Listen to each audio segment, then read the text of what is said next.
years ago, the hospitals are cracking down on anything that they call non-productive time. And it's like, it's a hospital. What's the production? It just shows you how the mindset of private capital accumulation creeps into even public sector hospitals. Which side are you on? We have Sarah Jaffe in the Zoom now. Sarah Jaffe is a writer and reporter living in New Orleans. She is the author of Work Won't Love You Back, How Devotion to Our Jobs Keeps Us Exploited, Exhausted, and Alone. Also, Necessary Trouble, Americans in Revolt. And finally, the recently released From the Ashes, Grief and Revolution in a World on Fire. Her journalism covers the politics of power from the workplace to the streets, and her writing has been published in The Nation, The Washington Post, The Guardian, The New Republic, The New York Review of Books, and many other outlets. She's a columnist at The Progressive and a contributing writer at In These Times. Sarah, welcome to the Valley Labor Report. Hello again. It's good to be back. It's great to have you back. Really appreciate you taking the time. Yeah. So there's obviously a lot of bad news right now. And just a little. We're going to talk about a whole lot of it today. But I think especially in times like this, it's really important to shine a light on everyday people who are taking action collectively, both to resist and to advance. So let's start with what's going on in New Orleans, where you're based, where we air on the radio, thanks to our friends at WHIV. Can you talk to us about some of the exciting organizing that's been happening down there in New Orleans recently? Yeah. So one of the things that's been really exciting is the National Nurses United is organizing the nurses at University Medical Center. And so University Medical Center has a interesting history in New Orleans. We used to have what they called Charity Hospital, which was an open access hospital for anybody who needed it, regardless of their ability to pay, those things we don't have much of in this country. And after Hurricane Katrina, the original Charity Hospital building was never reopened. It was sort of folded into University Medical Center, which is run actually by Louisiana State University, technically, but it's a private hospital with public funds. You know how that stuff goes, right? Like all of the wealth that we create, as Jacob was saying, that's taken away from us by the state is funded into something and then funneled into somebody else's pockets that had very little to do with creating it. And so those nurses who work at a hospital like this, that is still an open access hospital, that is still there for whoever needs it, that was, among other things, the first place that people were taken after the attack that happened on Bourbon Street on early New Year's Day, technically. They work in hospitals like this because they care about it, because they believe in supporting the people, because they not only, all nurses, all healthcare professionals, right, go into this because they want to help people, but particularly if you choose to work in this kind of public facility in the US, it is usually the place that treats the poorest of the poor. It's the place that treats people who are incarcerated or who are going to be. It's often even more underfunded than most hospitals. And these workers are sick and tired of being asked to do more with less. It's a familiar story, but I think the charity hospital angle on it gives us a little bit more of an insight into why these nurses are fed up and are, organizing. And they're, according to the NNU folks that I've spoken to, just one of many hospitals that are organizing across the South right now. So I think this is exciting in general. And here in New Orleans, it sort of means a lot to people like me who want to see healthcare accessible to everyone. And, we're a city that just hosted the Super Bowl, but also still really poor. And so it's important to these nurses. It's important to me. It's important to most people in the city to fight for that kind of access, So that's one thing. I could talk about more if you want, but I've been rambling for a minute. So No, well, I was going to absolutely bring up the NNU struggle because it's been really exciting to see nurses organizing across the South. And I know, they've had success in Austin, in North Carolina, and, spreading to New Orleans is really exciting. I know you wrote a piece recently for In These Times about the strike that happened leading up to the Super Bowl. We just mentioned it in last week in Southern Labor. So catch us up. What's the latest right now with the nurses at University Medical Center?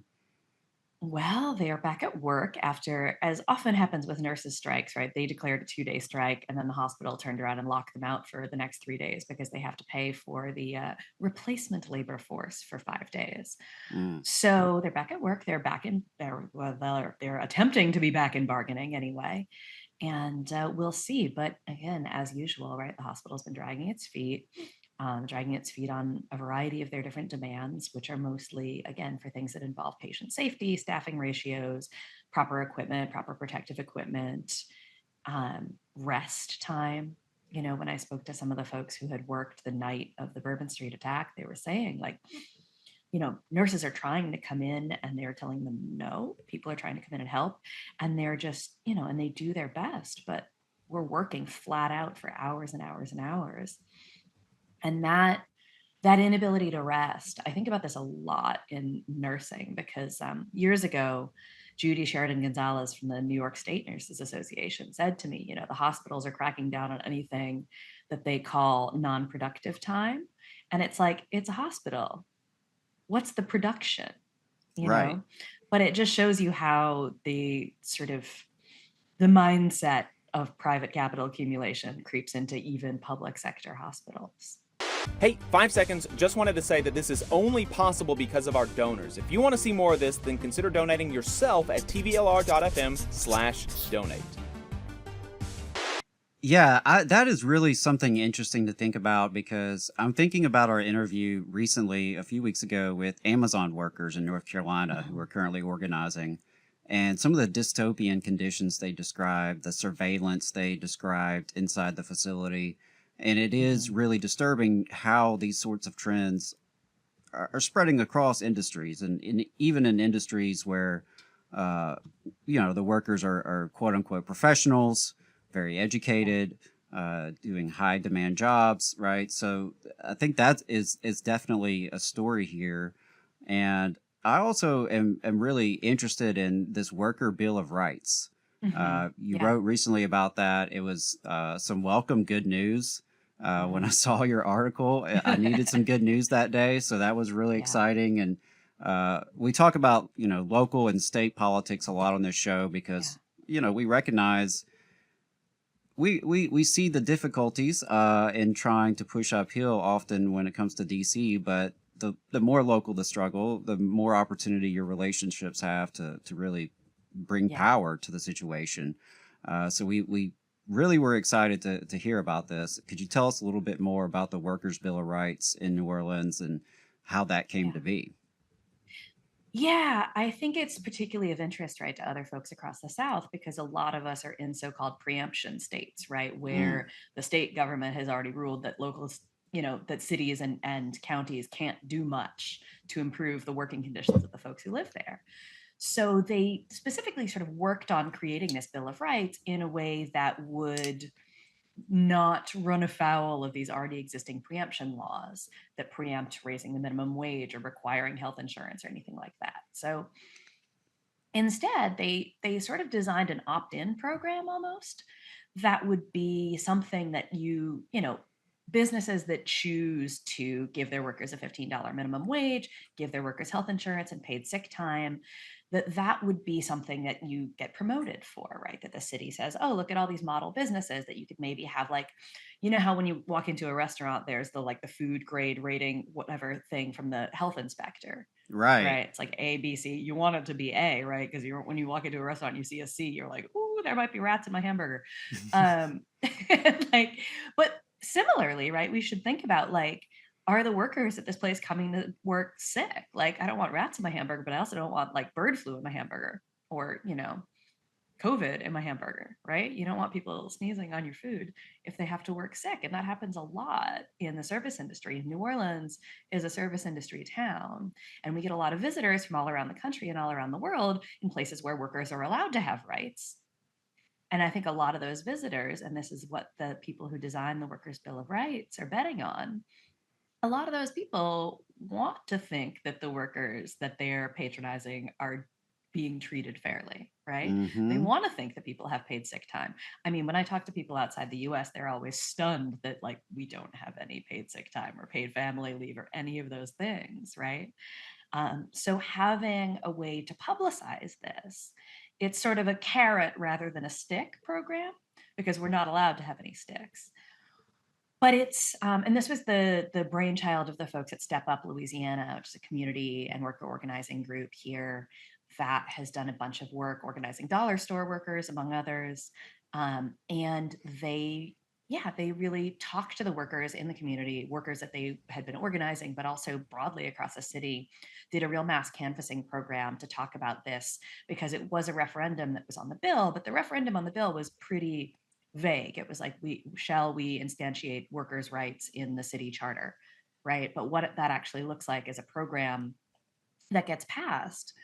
The canvassing program was not only a way to get people to vote for it, and 80% of the voters of the city voted for it, but Wow. also to say, like, what do you need? What would be helpful for you to be in this thing as we roll it out, as we try to implement it? What kinds of things do people in New Orleans need?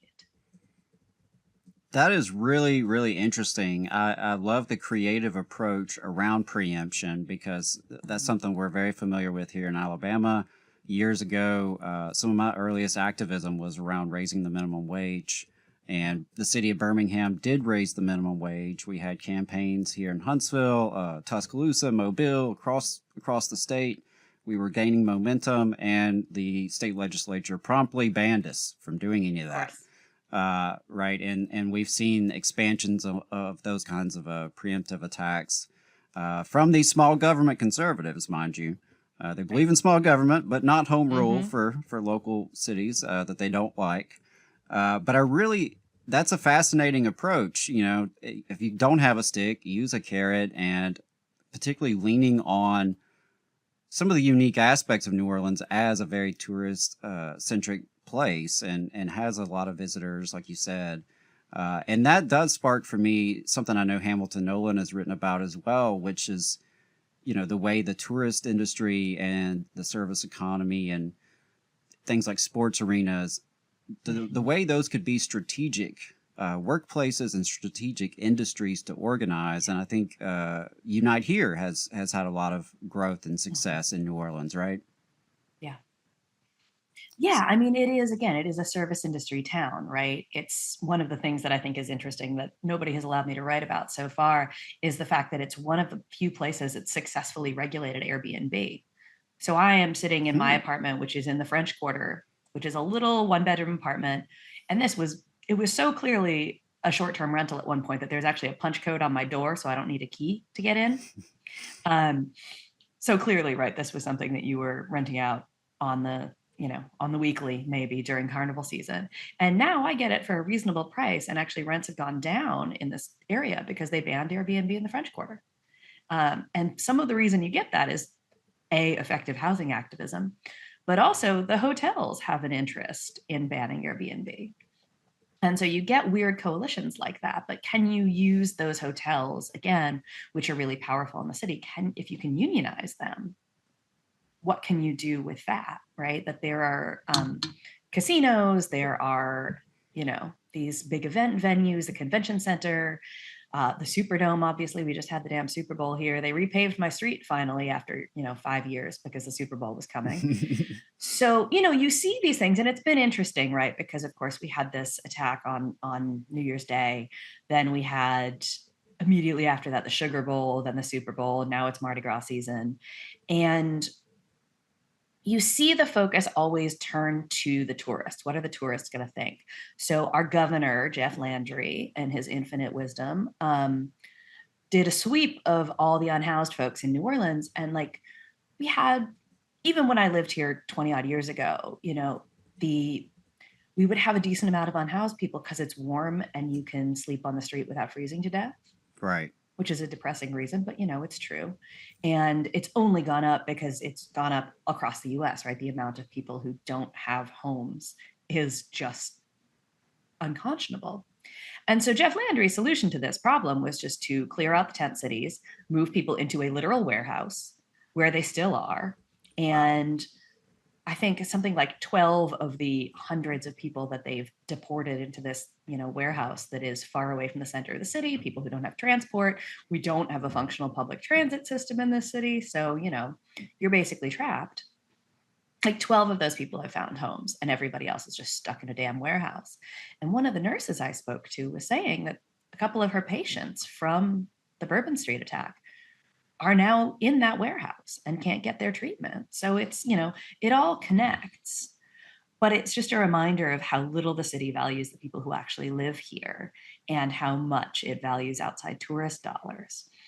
So, as we look around sort of surviving the Super Bowl and moving into what's going to be an incredibly heavily policed carnival season, I think a lot of us are thinking about how do we make New Orleans better for the people who live and work here? Because again, those people who work in the service industry, who work in those hotels, these restaurants, these bars, those are the people who make these tourist events accessible and exciting for people to come in from all over the country and the world. Exactly. Without these workers, there is no, there just is no New Orleans like we imagine it. So it's been really cool to see New Orleans, the union growth there, the energy. I'm really hopeful about this mass canvassing and the amount of connections and conversations that took place there. You just saw a clip from the Valley Labor Report. We are live every Saturday morning from 9:30 a.m. till 12:30 p.m. And we pride ourselves on keeping all of our content free to everybody so that we can talk to as many working folks as possible. If you support the work that we're doing, you think that it's important, you think that it's good, then consider making a monthly contribution to the project, and you can do that on our website, tvlr.fm.